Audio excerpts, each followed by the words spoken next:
Here's an important question, I think, for all of us, for Erica. It goes like this. How can I establish a relationship with a casting director? A really intriguing question for me. What do you say? Oh, boy. How does an actor do that? By not being too desperate. Yeah.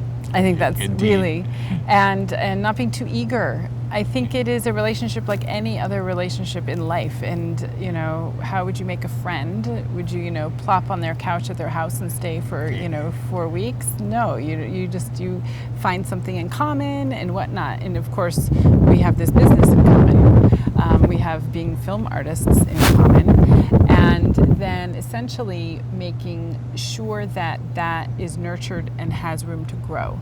And so even if there's an actor, a lot of times people think that if they come in and they don't get the role, oh, that casting director doesn't like me, they won't bring me in again. When in fact, it is more about a relationship at that time. It's more about, are they, you know, a professional? Do they understand what we're talking about in the room? And then perhaps maybe 3 months, 6 months later, there's an appropriate audition for that same person. They come back in and it's exciting because, you know, we like them, but maybe they've done a bunch of training. That's the best scenario.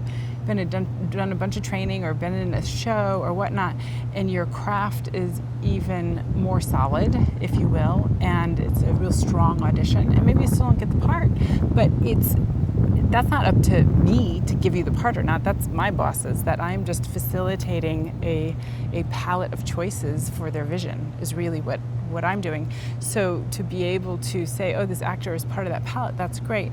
But then also separating, I mean, you and I have a relationship as a casting director and an actor. We have a relationship as partners in education. We have a relationship where when you are at your university, and sometimes I'm a guest and I work for you. And we're also friends.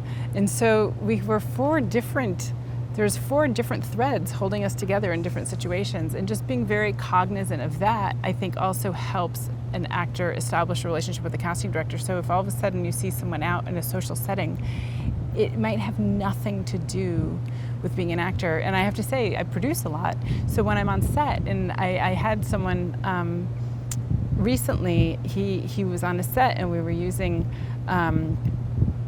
some of his props, and he happens to be an actor, but I was wearing a producer hat. We were using his props, and he started having a conversation about acting, and that was not my radar. I was just trying to be pragmatic and produce. We were shooting right then. I mean, it was timing too, but he quickly understood that this is not the relationship. This is not the sandbox. We are talking in this, and just being cognizant of that and being human and real. And if we have similar interests, or a casting director, you know, can rely on you as a go-to actor, because every time you're, you know, you book, or you solve the problem every time. That's just relationships are unique. But I think just not forcing it, not being desperate, and just being human is really the bottom line. Oh, that's a lovely, to be human, right? Mm-hmm. To be yourself as much as possible. Absolutely. Because when you're doing that, you're revealing yourself and you're perhaps your best self. And it really, what Erica's telling me is that it's a relationship. And it's a unique one because it's a business relationship, but it's an artistic business relationship, you know. And then it might develop into friendship or not, but we're always keeping that in mind. The discretion that's involved in that. As also this, and I love what she says here, it's a growing process.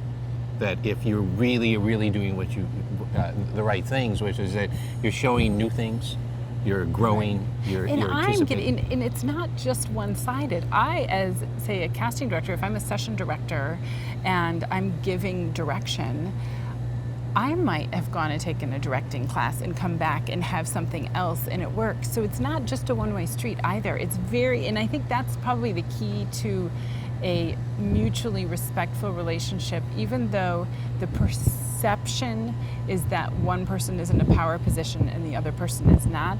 I don't think, if you can see beyond that false perception, truly, in that we're either both human or we're both film artists trying to get better and better at our craft, that will put you so far ahead of the game. Thank you. You're welcome.